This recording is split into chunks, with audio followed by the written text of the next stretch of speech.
Opa, estamos ao vivo aí, são 19 horas e 27 minutos, é um grande prazer estar aqui com vocês. Olá Plastilover, prazer, Marcelo Orozco aqui, ao vivo, 19 horas e 27 minutos exatamente. Eu fico um pouco nervoso com essas coisas, né? O pessoal da técnica tá uma pirada aí, então. Mas que vamos que vamos. Para quem não me conhece, eu já trabalho com plástico há bastante tempo, né? Eu tenho, assim, até o prazer em dizer que trabalho com plástico desde 1984, né? De lá para cá foram várias empresas, vários processos, vários materiais, e eu tive a satisfação de aprender e conhecer, cara, e desde então assim me tornei um plastilover. Gosto de plástico, aprendo com plástico, né? O pessoal da técnica tá meio balançado ali, hein, bicho? Que vamos. Não gosto quando as pessoas criminalizam o plástico e demonizam ele, né?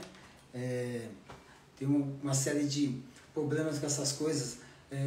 Eu defendo o consumo consciente do plástico, a destinação adequada. Eu prezo pelo que as pessoas possam ganhar dinheiro no setor, possam evoluir nas suas carreiras. O que eu puder ajudar as pessoas a evoluírem nas suas carreiras, eu estou aqui para isso. Plastilover, pode contar comigo, a nossa comunidade é forte, ela vai crescer, vai evoluir e a gente vai desmistificar, tirar esse aspecto demoníaco do plástico, sabe? A gente percebe que a sociedade tem evoluído muito, né? E essa evolução, ela passa pela evolução do plástico, do desenvolvimento das novas tecnologias de transformação, novos materiais, novas aplicações, novos processos de transformação, e o plástico vem então dominando aí amplamente o mercado de inovações. E essas inovações são nas mais diversas áreas, né? E o assunto de hoje é a evolução do plástico, a evolução da sociedade e o plástico. Vou tentar compartilhar com vocês uma apresentação que o pessoal da técnica fez. Tá aqui, ó. A evolução do plástico e a sociedade. E dois aspectos importantes a gente vai falar sobre isso daí, né? O primeiro aspecto relacionado com a tecnologia, as tecnologias que o plástico possibilita que evoluam, né? O quanto que a tecnologia, por exemplo, aeroespacial teve de incremento com o uso do plástico, né? Toneladas de material plástico são utilizadas nas aeronaves. Quanto na indústria da informação, quanto na indústria digital, né? Então o plástico ele traz, por uma série de características que ele tem, ser maleável, ser impermeável, ser moldável, né? E com relação à moldagem, a quantidade de energia necessária para se moldar grandes quantidades de plástico são muito menores que as quantidades de energia necessárias para produzir as mesmas peças em outros materiais, como ferro, aço, alumínio, vidro, né? A quantidade de energia necessária para transformar o plástico é muito menor quando se compara com esses daí. Oh, obrigado, Simonete, ó, tô aqui ver a solicitação, conectar, cancelar aí. Tem mais um monte de Adriane, Maria Clara, prazer estar com vocês aqui, ó. Pessoas, vamos aproveitar que já estamos aqui, então, estão gostando do vídeo? Já deixa seu like aí, já aciona as notificações, né, os lembretes, o sininho, né, para que cada vez que nós postarmos um vídeo novo, uma informação nova, você seja o primeiro a saber e se ambientar com essa nova informação, transformando ela em conhecimento, porque afinal de contas é o conhecimento que vai morar em nós, né? Ninguém vai mais retirar ele da gente, a gente vai poder utilizar como quiser, e se você utilizar esse conhecimento para a melhora do mundo, para a melhora de si, para a melhora da sua carreira, cara, isso vai me trazer muita satisfação mesmo. Acho que tem um cabelo aqui no meu olho, rapaz. Cabelo grande é um inferno, não é verdade? Aí, ó. E sem óculos eu não enxergo lufas. Vamos lá, tudo bem, Plastilover? Prazer estar aqui com vocês. Se você está vendo o vídeo gravado, porque nós vamos gravar isso aí, vamos postar nas outras redes também amanhã. Olha, é um prazer estar com você, tá bom? Então, bom dia, boa tarde, boa noite. Acompanha a gente aí. Tá beleza? O plástico ele teve uma evolução no consumo e na produção de milhões de toneladas exorbitante desde o aparecimento dele lá em escala industrial na década de 40 e 50. Lá nós falávamos de produção na casa de 2 milhões de toneladas. Eu estou apanhando aqui do vídeo, rapaz. A produção de plásticos na década de 50 era na casa de 2 milhões de toneladas. E você percebeu com o avanço do tempo como isso cresceu? Nós estamos hoje na casa de 450 milhões de toneladas de material polimérico produzido no mundo. Com uma expectativa que até 2030 isso chegue na casa dos 550 milhões de toneladas. Cara, a gente vai chegar a 600 milhões de toneladas antes de chegar a 2040. E eu estarei no mundo do plástico para ver isso aí, prometo para vocês, né? Eu gosto tanto do plástico, às vezes as pessoas falam, não, eu quero me aposentar, eu quero largar disso, velho, eu não vou largar o plástico tão cedo, sabe? Eu acho que tem muita gente ainda, muitas pessoas que podem ser ajudadas do plástico e eu posso ensinar elas a evoluírem nas suas carreiras, a aproveitarem melhor os seus recursos, a empreender mais, a ir mais longe. E eu não gosto de perder oportunidade. E a mídia social me deu essa oportunidade. Então eu posso falar com você, né? Eu posso responder o seu questionamento, se você tiver uma dúvida, né? Pô, Marcelão, estou com uma dúvida aqui no meu processo, está acontecendo tal coisa. Ou tem um material que eu comprei, não está servindo, como que eu faço para... Cara, pergunta para mim. Ou de repente se tem um tema, cara, Marcelão podia, né? Eu tenho um amigo, o Gabriel, ele até comentou outro dia no WhatsApp comigo que eu podia falar sobre alguns aspectos relacionados com o material. E eu vou fazer isso. Ó, Gabriel, de coração, cara, continua assim. E faz que nem o Gabriel, galera. Se você tiver alguma dúvida com relação a plásticos, qualquer dúvida, pergunta para mim. Porque se eu não souber, eu vou perguntar para minha irmã, eu vou perguntar para a Adriana, a gente vai perguntar para vários outros plastilovers que nós conhecemos e que podem e trazem informações pertinentes para a gente. E informações úteis, verdadeiramente falando. Informações fiéis, fidedignas, com profundidade adequada. Olha, eu sou estudioso do plástico, tá certo? Então, às vezes, quando eu estou explicando alguma coisa para os meus alunos, para as pessoas que me procuram, eu acabo misturando as estações e vou lá na macromolécula, falo da energia, da eletronegatividade, mas não se assusta não, eu acabo voltando e traduzindo isso para o linguajar do nosso dia a dia, de maneira que você, mesmo sendo novo no modelo do plástico, no mercado de plástico, consiga se ambientar com a informação. E esse é o meu objetivo, né? A cada vez que nós falarmos de determinado assunto, a gente aprofunda um pouco mais, até que você tenha domínio da situação como um todo. No Brasil, o crescimento não foi tão vertiginoso assim, porque no Brasil a gente depende de outros aspectos quando a gente fala de produção industrial, né? E nos últimos anos nós tivemos uma decrescente da produção industrial brasileira, né? Ali 2013, 14, 15, né? Nós temos um processo de recessão forte no nosso país, infelizmente, mas de lá para cá viemos retomando, né? Essa produção e já chegamos na casa de 8 milhões e meio de toneladas produzidas no Brasil, né? Lembrando que no Brasil a gente ainda tem muito que avançar quando a gente fala em reciclagem. Lembra disso aí? Um outro dia, numa live, nós comentamos que no mundo se recicla 9% e no Brasil se recicla 1, vou chutar, tá bom? 1,5%, dá 1,48%. Mas 1,5%, que é bastante pouco quando comparado com a média mundial, que já é baixa quando comparado com a quantidade produzida. 10% só, realmente muito pouco, né? E o Brasil tem muito que avançar nisso daí. Mas mesmo assim, a produção vem crescendo. A utilização do plástico nos diversos setores da economia, das tecnologias, dos avanços da sociedade, o plástico está presente lá, em muitos produtos, né? Então, se a gente começar a falar da utilização do plástico, a gente pode ir longe. Vou mostrar para vocês daqui a pouco um gráfico que fala que 50% dos materiais plásticos transformados são para utilizações de longo ou de médio tempo de uso, né? Coisa aí de 20 anos, 10 anos de utilização, 5 anos de utilização, né? Que são os automóveis, os caminhões, tratores, ou na construção civil, que aí o tempo é bastante elevado, enquanto 50% desse total são destinadas às embalagens que nós conhecemos, as garrafas de PET, essas coisas assim. Essa versatilidade do plástico faz com que ele possa ser utilizado em muitos, mas muitos nichos, né? E a gente não vai conseguir falar de todos, né? Eu acabei de falar que o avanço na indústria naval, na aeroespacial foi exorbitante. Imagina o que o plástico fez com a produção de alimentos no mundo. Tem Tem um estudo que demonstra, né, na verdade, quando o Brasil estava na fase dos militares, tinha uma preocupação com o crescimento industrial brasileiro e de que maneira que o Brasil se manteria. Olha, esse aqui é o estudo que eu estava falando, né? 50% de todo o material plástico tem uma vida longa ou muito longa, né, de utilização. E 50% aquela parte que é as embalagens de carne, de queijo, de bebidas, de refrigerantes e também os descartáveis entram nesse bolo aí, que a vida útil é um pouco menor, mas a gente vai falar sobre a destinação adequada. Com relação aos materiais de grande uso, são encontrados na construção civil, né? Olha, que deu uma trombada aqui no... Né? A construção civil é o grande consumidor de longo prazo dos materiais plásticos, né? E na agricultura?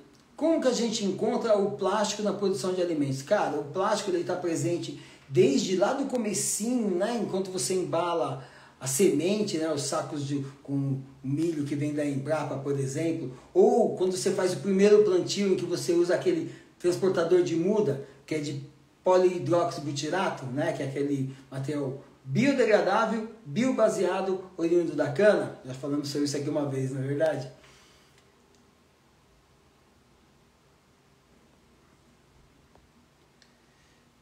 Lá na década de 60, enquanto o Brasil estava naquela crescente industrial, saiu uma nota no jornal e algum especialista dizia o seguinte: se o Brasil não multiplicasse por 10 a capacidade produtiva agrícola, a produção de alimentos, não teria dinheiro suficiente para pagar toda a importação de alimentos que estava acontecendo por conta do boom industrial. Então as pessoas se direcionaram para as grandes cidades em busca de um emprego industrial e daí a produção agrícola do país caiu.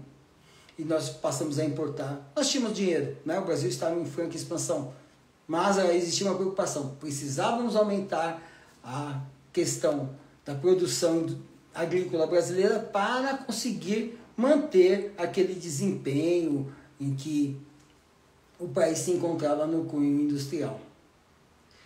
E o plástico foi a grande sacada, né? Quando a gente pensa no plástico na indústria dos alimentos, a gente pode começar a pensar desde lá o trator e a máquina agrícola que utiliza os componentes de plástico, mas também as outras máquinas todas, né? Mas também as outras máquinas todas, as colheitadeiras, as plantadeiras, aquelas máquinas gigantes de irrigar, todos esses equipamentos precisam do plástico. E como que eu passei por essa película e acabou passando batido? Dá uma olhada na diferença entre a quantidade de terra plantada com relação à quantidade de produção, né? Vou falar uma coisa para vocês, eu não estou vendo aqui Nós tínhamos uma plantação, uma área plantada no começo da década de 70, 77, 75 ali, na casa dos 50 milhões de hectares plantados. Isso, perto de 50 milhões. E a produção é perto de 100 milhões de toneladas de produtos agrícolas. Cara, nos dias atuais nós temos um pouquinho mais de área plantada, aí talvez ultrapasse um pouco os 50 milhões de hectares plantados, porém a produção agrícola está na casa dos 300 milhões de toneladas. Essa evolução, ela passa necessariamente pelo incremento da tecnologia. E essa tecnologia não teria avançado tanto se não fosse o plástico, né? O plástico nas máquinas, nos equipamentos, mas também nos meios de comunicação, também nos sistemas de controle, também na irrigação. Eu estava passando ainda hoje, pela manhã, com meu filho, na divisa entre Santo André e Mauá, e dei uma olhadinha para o lado assim, vi uma plantação, sabe aquelas plantações de citronão verde que circundam a cidade, normalmente embaixo das torres de alta tensão. E o que me chamou a atenção foi o seguinte: o cara, ele não tinha uma plantação grande que nem essa que está aparecendo aí na nossa imagem. Ele tinha pequenas células, né? Então plantava alface, agrião, cebolinha, né? Essas coisas de uma horta que a gente costuma ver. Mas em cada célula ele já tinha essa lona aplicada, né? E qual que é a vantagem que essas lonas trazem? Cara, segura a umidade dentro da terra, nessa região do plantio. Diminui o contato das plantas com as pragas. diminui a necessidade de uso de defensivos agrícolas, minimiza a possibilidade de erosão e a ação das condições climáticas sobre o solo e sobre a plantação. Então você vê, mesmo nas plantações menores, assim como nas grandes plantações, o plástico está presente com as mesmas estratégias. São estratégias que melhoram a produção, então melhoram em questão de quantidade produzida e também melhoram na questão da qualidade do produto obtido. Porque se você precisa usar menos defensivo agrícola, se você vai ter menos ação de praga, se você tem menos ação de pequenos insetos, que são os comedores das mudas, das plantas, né? A qualidade melhora e a quantidade produzida também melhora. Aqui do lado da minha casa tem uma estufa, né? E hoje aconteceu uma coisa interessante aqui em São Bernardo, que foi a chuva. Choveu muito, muito. Choveu baldes e baldes de água. O riozinho encheu. E aí são duas situações interessantes sobre esse aspecto aí. Primeiro, com a chuva que deu, a estufa que é aqui ao lado da minha casa é coberta, como essa imagem aí, por uma cobertura de vinil, né? Vinil é um nome legal usado por PVC, PVC flexível. Então, coberta de vinil. Se não houvesse essa cobertura de vinil, com certeza todas as plantas daquela estufa iriam ser agredidas drasticamente, porque a chuva de gelo que deu aqui foi impressionante. Umas bolotas assim de granizo, né? Aquele gelo duro que amassa carro, quebra janela. Cara, se tivesse chovido todas aquelas pedras sobre as mudas, com certeza o prejuízo seria muito grande. Assim como nessa estufa. O uso do plástico na agricultura fez com que o homem dependesse menos das ações climáticas. Não só dependesse menos, mas também sofresse menos. O homem hoje sofre muito menos com as ações climáticas. Ele pode enclausurar os certos ambientes e controlar a umidade relativa, a iluminação, a circulação de ar, a temperatura ambiente. Cara, uma infinidade de coisas você pode fazer. Tenho certeza que algumas pessoas ainda plantam dessa maneira, né? Que é aquela estratégia técnica da hidroponia, né? Quando apareceu, e tenho certeza que muitas pessoas fazem isso ainda, plantam usando bambu como canaleta e transporte de água. Mas a produção hidropônica de grande volume, cara, é estruturas de plástico, né? Desde o plantio da muda pequenininha lá, depois ser transplantada, replantada, né? Por todas as fases o plástico está presente. E olha que eu só estou falando da produção.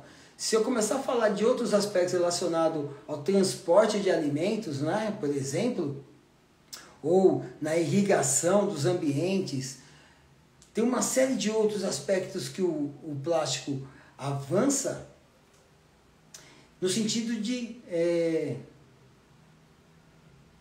melhorar a vida do agricultor, né? Seja através da utilização dos irrigadores, né? Tem uma imagem que eu vou mostrar para vocês agora, olha lá, ó. Tem aquelas grandes máquinas de irrigação, que eu tenho certeza que tem parte de polímero ali. Cara, nas mangueiras, nas válvulas, nas conexões, nos controles, tal, né? Mas também tem aquela irrigação pequena, aquela lá do conta-gota, né? Que você leva a mangueira até lá na planta e lá você deposita só a quantidade certa de água, com uma economia fantástica para o meio ambiente, de um recurso que nós sabemos que precisamos cuidar, porque senão uma hora vai dar azar, que é a água. Se nós não tivéssemos plástico, se não tivéssemos a canaleta que faz o excesso de água sair da plantação, se nós não tivéssemos a cobertura sobre as plantas que protegem, por exemplo, do excesso de sol, ou do excesso de chuva, ou da chuva de gelo, que nem eu presenciei hoje. Cara, as produções seriam muito afetadas, mas muito mesmo. Nós vira e mexe ouvimos isso ainda, né? Nós ainda temos que as grandes plantações ainda sofrem, mas nós sabemos que a evolução tecnológica do plástico e da evolução tecnológica juntamente da agricultura vai resolver esses problemas e a nossa capacidade produtiva vai continuar crescendo graças à presença do plástico na vida da agricultura, dos agricultores. Então nós estamos falando aqui de que a produção de alimentos aumentou muito e melhorou muito a qualidade com o uso de estruturas de plástico. Nós chamamos, tem até um nome que é utilizado, que é a plasticultura. Plasticultura é o nome de uma estratégia em que você usa estruturas plásticas poliméricas para a proteção, para o plantio, para evitar a erosão, para controlar a umidade, para controlar a temperatura dos ambientes. É a plasticultura. O plástico está muito presente aí. Teve até uma discussão que nós fizemos um dia, num vídeo nosso, que era o uso dos materiais biodegradáveis nessa aplicação da proteção, né? E o que acontece com o biodegradável? Aquela parte que fica enterrada não se degrada de acordo com o que fica exposto, né? E acaba que esse material vai sendo consumido à medida que você faz uma nova misturada de terra. Então tem isso, né? Então os plásticos, além das qualidades todas que ele tem, ele pode ser compostado junto com o material e processar tudo de uma vez só e tudo vai virar CO2 e água novamente. E é uma coisa que a tecnologia nos possibilita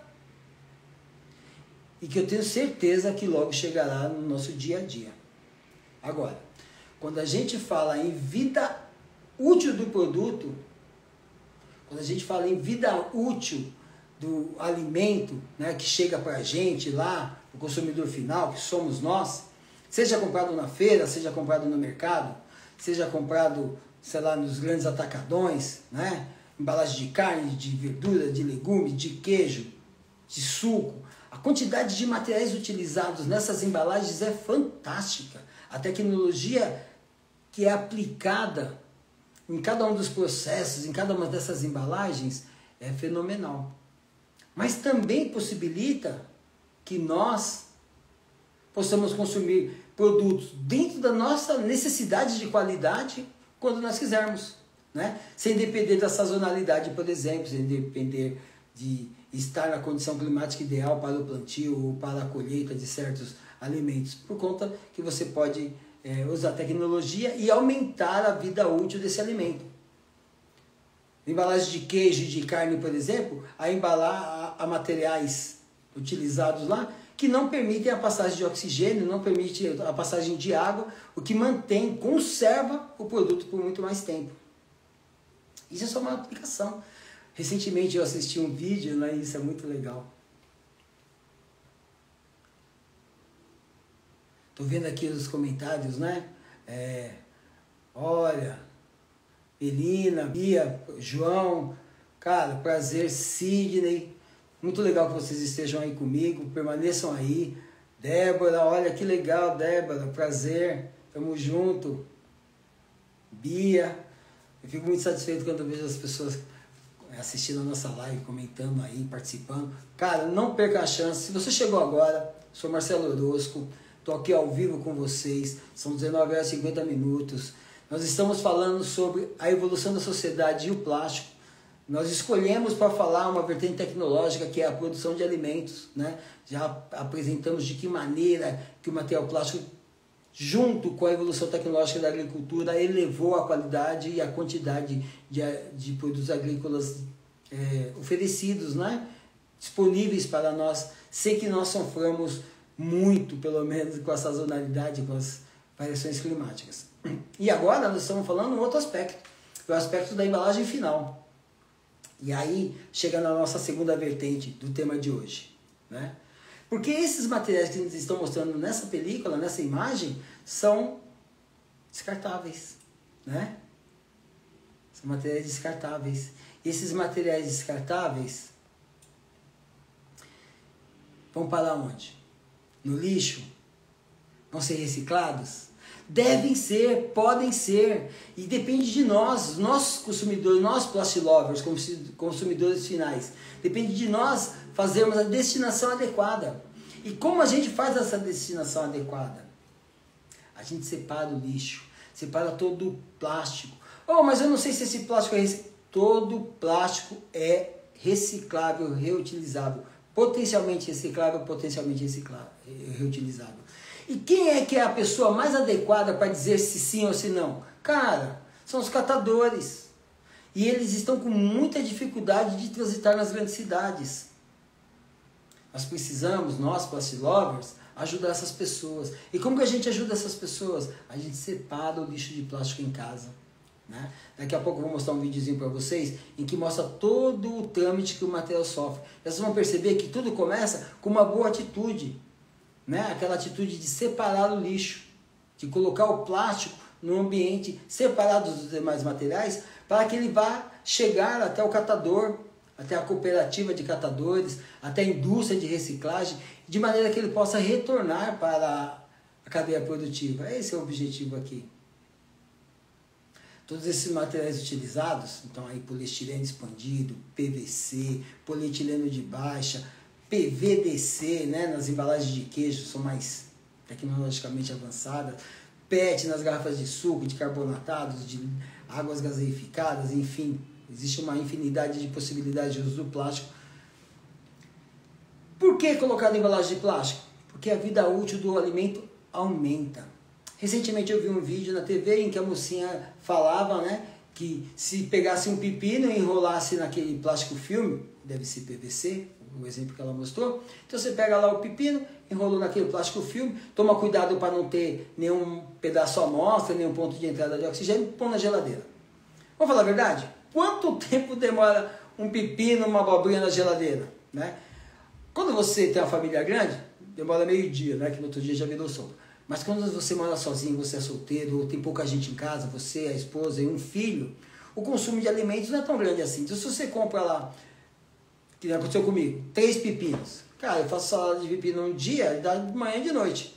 No segundo dia já fica ruim de comer, né? É meio frescura, coisa assim, meio de corintiano, mas vai fazer o quê? E eu peguei e falei, vou aproveitar para fazer o teste dessa dona. Não tinha o pepino, peguei uma abobrinha. Peguei a abobrinha, enrolei no filme e tal, bonitona, verifiquei se não tinha entortado para lá e para cá, se der um ponto, e coloquei na geladeira. E como bom solteiro que eu sou, eu esqueci a abobrinha lá, né? Cara, em torno de 10, 12 dias depois, eu fui lá pegar a abobrinha. Você vai fazer aquela limpeza na geladeira, né? Pá, tal, não sei o que, puxei a abobrinha lá, falei, puta abobrinha, meu, ainda bem que eu fiz o teste, deixa eu ver. Cara, impressionante. Impressionante. A abobrinha estava intacta. Não tinha nenhum ponto murcho, nenhum ponto apodrecido, nada. E o pepino, o teste que eu fiz com o pepino é o seguinte, um pedacinho ficou, primeiro teste, né? Eu ainda meio amarelo no teste, enrolei mal enrolado e ficou um pedacinho para fora. A parte que ficou para fora do pepino apodreceu. Então é verdade. Não é um estudo científico, certo? Isso que eu fiz foi um teste em casa, foi uma verificação de uma informação de uma Plastic Lover querida. Acho que vale a pena você fazer esse teste, né? Você não vai comer agora? Uma abobrinha, um pepino, chuchu? Envolve no plástico filme, garanta que ele esteja bem fechadinho e guarda na geladeira. A vida útil vai aumentar pelo menos em 10 dias. É impressionante, é impressionante. E aí agora é o seguinte, quando a gente fala no consumo de alimento, a gente pensa logo no descarte. Quando a gente fala em descarte, a gente pensa que todas essas embalagens vão parar no aterro sanitário, que o plástico é o grande vilão, né? Foi até um comentário que nós fizemos no outro dia, que o plástico não pode ser visto como vilão. Por que acontece? Até lá na utilização final, né? Até quando a gente está lá descartando o plástico, lá para o lixão, até lá o plástico está protegendo o meio ambiente. Então, quando a gente fala de avanço tecnológico, proteção do meio ambiente, descarte de plástico, a gente pensa no aterro sanitário por conta de que 91% de todo o plástico do mundo vai parar aí. Essa é a grande verdade, né? Se 9% só está reciclado, 91% acaba parando onde? No aterro sanitário. E mesmo o aterro sanitário, ele tem uma proteção do plástico. O plástico tem uma importante função aí.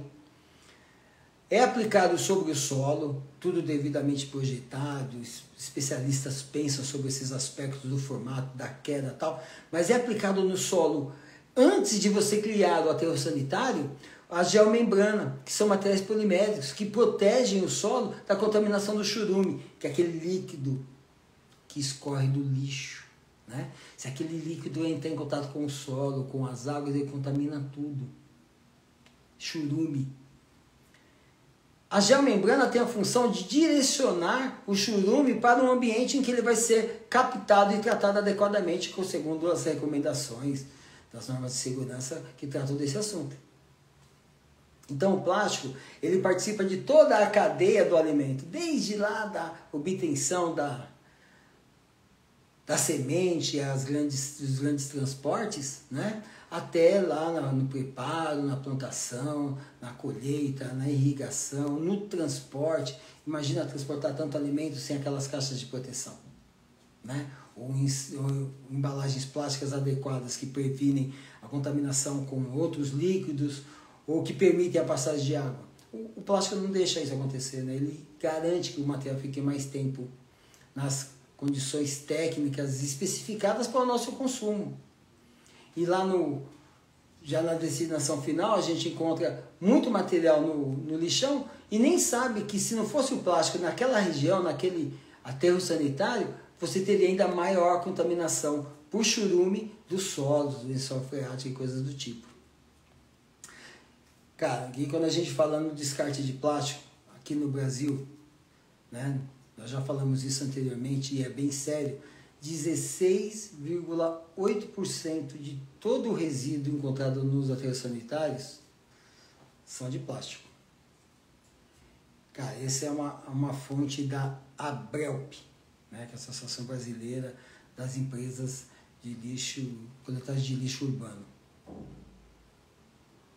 16,8% de todo o resíduo sólido urbano é material polimérico. Material polimérico que podia voltar para a cadeia produtiva, que podia ser reciclado, que poderia voltar. Olha, eu estava falando sobre aquela plantação que eu vi lá em Santo André ainda há pouco, né?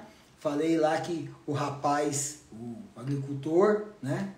Interessante falar isso, agricultor urbano. Então ele tinha a hortinha dele lá e cada célula de plantio ele tinha protegido com uma lona. Sou curioso, eu fui dar uma olhada, né? Acabei chegando lá mais perto, tinha um arame e tal, não tinha ninguém para falar comigo, eu dei uma esticada de pescoço. E qual que era o lance? Era uma lona de polietileno de baixa densidade, chamado de canelinha. Bom, como você sabe disso àquela distância? Porque eu estava perto, né? Para começar, é bem perto da cerca, né? Aqueles terrenos grandes que onde passam as torres de alta fiação de alta tensão, né? As torres grandonas e tal. E fica o terreno e o cara estava plantando ali. E eu sei o que é o canelinha, porque é por causa da cor, a cor canela, né? Que é um material oriundo de filme pós-consumo, que as empresas de reciclagem, por conta de separação dos catadores, reciclam e reprocessam esse material. E esse material, ele passa justamente pelas mesmas estratégias, técnicas e métodos de reciclagem de um vídeo que a gente vai ver daqui a pouco, né? É bem interessante isso daí. Então, você que é empreendedor, você que tem uma grana parada aí, que não sabe direito o que vai fazer com esse dinheiro, de repente vislumbrou uma possibilidade no plástico, está meio ainda inseguro, quer saber como é que faz isso? Pergunta para mim, eu vou te ajudar, né? De repente te orientar quais são as perguntas mais adequadas que você tem que fazer para os seus futuros fornecedores, que equipamentos que você precisa ter aqui, ali, acolá, que vai favorecer esse aspecto ou aquele da sua produção, quais são os conhecimentos, as habilidades que você deve ter para, né, trabalhar no seu desenvolvimento profissional dentro da empresa que você quer criar. Cara, tá com dúvida? Pergunta para mim que eu vou te ajudar nisso. Estou aqui para isso aqui, tá bom? Deixa eu dar uma olhada aqui. O pessoal da técnica está tudo em paz. Ninguém me cobrou nada. São 8 horas, já está terminando nosso horário também, né, galera? Deixa eu só passar um videozinho para vocês aqui, ó. Que é o seguinte. Ele retrata muito bem como que é a sequência do plástico. Olha lá, o pessoal da técnica já está de olho em mim. Já daqui a pouco eles vão me empurrar para fora disso. Vamos lá? Videozinho do movimento plástico transforma. Ei, eu vou deixar na descrição do vídeo. Vocês sabem como é que se faz para reciclar o cara. plástico? Que tal começar por essa garrafa?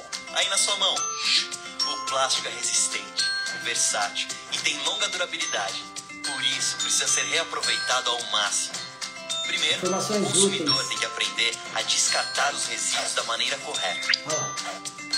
Na hora de descartar os produtos ou embalagens plásticas, coloque na lixeira própria para coleta seletiva ou leve aos pontos de entrega voluntária, instalados em grandes lojas e supermercados. A triagem e a classificação do tipo de plástico coletado são feitos pelos catadores e cooperativas. Que são plastilovers. Depois da triagem, os materiais plásticos são levados para a recicladora. As recicladoras fazem o processo de reciclagem mecânica a mais utilizada no mundo para plásticos pós-consumo. E essa estratégia é a mesma para a maioria dos materiais. A fragmentação, a lavagem e separação, a secagem e a extrusão. Desse processo saem as matérias-primas para as fábricas de produtos como componentes de automóveis, fibras, embalagens não alimentícias, frascos. É assim que o plástico volta para você. E é assim que a gente poupa os recursos naturais do planeta. Quer reciclar outra vez? Agora você já sabe. Plástico transforma.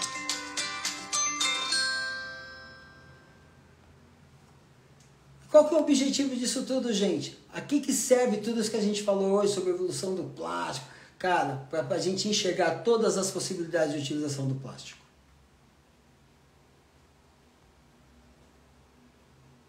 Ainda não. O pessoal da técnica está falando para mim para aumentar o vídeo, mas eu não quero ainda não. Porque essa película aqui, ela fala assim, ela representa o meu pensamento para você, Plastilover. Para o que a gente pode fazer com o plástico. O plástico tem que ser retirado lá do petróleo, da terra, feito aquele processo de fragmentação, tal, produz o polímero. E aí ele é manufaturado, é transformado em produtos úteis, necessários, com alta tecnologia para melhorar a nossa vida. Mas ele tem que voltar para o sistema, ele tem que ser reciclado e reinserido no processo de manufatura. Nessa brincadeira, é a brincadeira do ganha-ganha. A gente para de contaminar o meio ambiente, o preço das matérias-primas vão cair. Em dias atuais de escassez de matéria-prima virgem, escassez de matéria-prima reciclagem, a criatividade vai fazer com que você, Plastilover, evolua tanto na sua carreira quanto no seu negócio. Vocês sabem, e eu falei isso para você outro dia, você pode aditivar o seu plástico reciclado. E ele vai voltar para o processo produtivo não apenas como material reciclado para virar um brinde. Não. Dependendo do pó de pirim-pim-pim, do aditivo certo, na quantidade exata, eu posso te ajudar nisso, que você colocar no seu material reciclado, cara, o valor dele sobe muito. Você vai valorizar o material reciclado. E o dia certo, a época certa é agora, época de escassez, em que a humanidade usa toda a criatividade para evoluir. Vamos evoluir junto? E aí, como é que foi? Gostaram do vídeo? Deixa eu parar de compartilhar aqui para minha cara feia aumentar para vocês. Gostaram do vídeo? Gostaram das informações? Então, só dar uma esclarecida geral. Nós falamos sobre a evolução do plástico. Falamos do aspecto da evolução tecnológica na produção de alimentos e de que maneira que o plástico entrou nesse sistema e fez com que nós chegássemos a impressionantes 300 milhões de toneladas por torno de 50 milhões de hectare plantado. Né? E também falamos de que maneira que as embalagens de material polimérico protegem os alimentos, fazendo com que chamado de shelf life, que é o tempo de prateleira dos alimentos, aumentasse drasticamente. Então nós conseguimos comer um produto agrícola produzido lá no Japão, aqui no Brasil, da mesma maneira que eles comem lá o que a gente produz aqui. E isso se deve à qualidade das embalagens produzidas. Não só as embalagens pequenas, mas também elas, mas também as embalagens das grandes quantidades. Né? Aquilo que envolve os containers, aquilo que envolve os bags, as grandes sacarias. Né? O plástico está presente em todas as partes do processo de produção do alimento, até na destinação final. E eu mostrei isso daí com aquela foto do aterro sanitário que a gente aplica já membrana. Beleza? Falei mais do que a nega do leite hoje, hein? Pessoal, gostou do vídeo? Deixa o seu like aí, compartilha o nosso conteúdo nas suas redes sociais. É um prazer imenso estar aqui. Fiquem ligados, nós estamos no meio de uma maratona sobre plásticos. Tá certo? Estou aproveitando a oportunidade de estar de férias da escola e eu não posso fazer isso a live durante a noite em época de aula. Mas, como estou de férias, serão 5 lives. Essa aqui é nosso segundo encontro, nosso segundo bate-papo com o horóscopo. No próximo encontro, a gente vai falar de outros aspectos relacionados com plástico. Esse vídeo que nós estamos agora será lançado amanhã no Face e no YouTube. Obviamente eles vão tirar minhas gaguejadas e as vaciladas que eu dou, mas vai ficar melhor do que de hoje, tá beleza? Mas ao vivo não tem pra ninguém, hein? Ó, conto com vocês, obrigado por tudo, foi um grande prazer, de coração. Um abraço do horóscopo, fiquem com Deus.